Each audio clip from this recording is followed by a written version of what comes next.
రాజధాని నిర్మాణ పనుల వ్యయమే కాదు భవనాల డిజైన్ల ఖర్చుల్లోనూ చంద్రబాబు ప్రభుత్వం రికార్డులు బద్దలు కొడుతోంది. డిజైన్ల పేరుతో ఒకసారి ఆర్కిటెక్చరల్ డిజైన్లకు ఇంకోసారి ప్రజాధనాన్ని విచ్చలవిడిగా దారపోస్తోంది.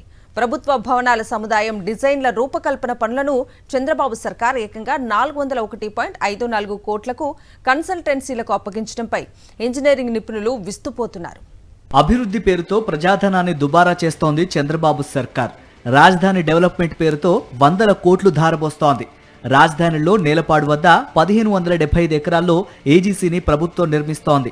సచివాలయం, విభాగాధిపతుల కార్యాలయాల కోసం 39 అంతస్తుల్లో 4 టవర్లు, 49 అంతస్తులతో మరో టవర్, అసెంబ్లీ, హైకోర్టు భవనాలను ఈ ప్రాంగణంలో నిర్మిస్తోంది. ఈ 7 భవనాలతో పాటు ఏజీసీ ప్రాంతాన్ని నిర్మించడం కోసం డిజైన్లకు 2016లో చంద్రబాబు సర్కార్ టెండర్లకు పిలిచింది. ఈ టెండర్లను తొలుత జపాన్ కు చెందిన మకీ సంస్థ దక్కించుకుంది. కానీ వాటిని 2016 అక్టోబర్ 24న ఎలాంటి కారణాలు లేకుండా రద్దు చేశారని మకీ సంస్థ చైర్మన్ పుమిహికో అప్పట్లో వ్యాఖ్యానించారు. 2016 అక్టోబర్ 28న నాటి టీడీపీ సర్కార్ మళ్లీ టెండర్లకు పిలిచింది.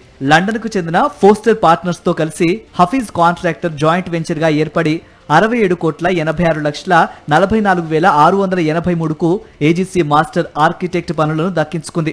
హైకోర్టు, అసెంబ్లీ భవనాల సమగ్ర ఆర్కిటెక్చరల్ డిజైన్స్ రూపొందించే పనులకు 2024 అక్టోబర్ 27న టెండర్ల ద్వారా 130,90,74,000కు హఫీజ్ కాంట్రాక్టర్స్ కు అప్పగించింది.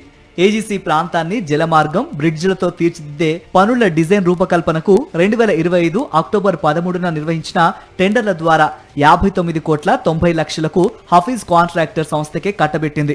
సచివాలయం, హెచ్ఓడి కార్యాలయాల కోసం ఏజీసీలో నిర్మిస్తున్న 5 టవర్లను కళాత్మకంగా తీర్చిదిద్ది ఆర్కిటెక్చరల్ సేవలు అందించే పనులను 2017 మే 2న చంద్రబాబు సర్కార్ నిర్వహించిన టెండర్లలో 112,58,69,400కు జెనిసిస్ ప్లానర్స్ ప్రైవేట్ లిమిటెడ్ సంస్థ దక్కించుకుంది. కానీ అప్పట్లో 5 టవర్ల నిర్మాణ పనులు ముందుకు సాగలేదు. దాంతో ఆ టెండర్లను 2024 అక్టోబర్ 27న రద్దు చేసి మళ్లీ టెండర్లు నిర్వహించింది.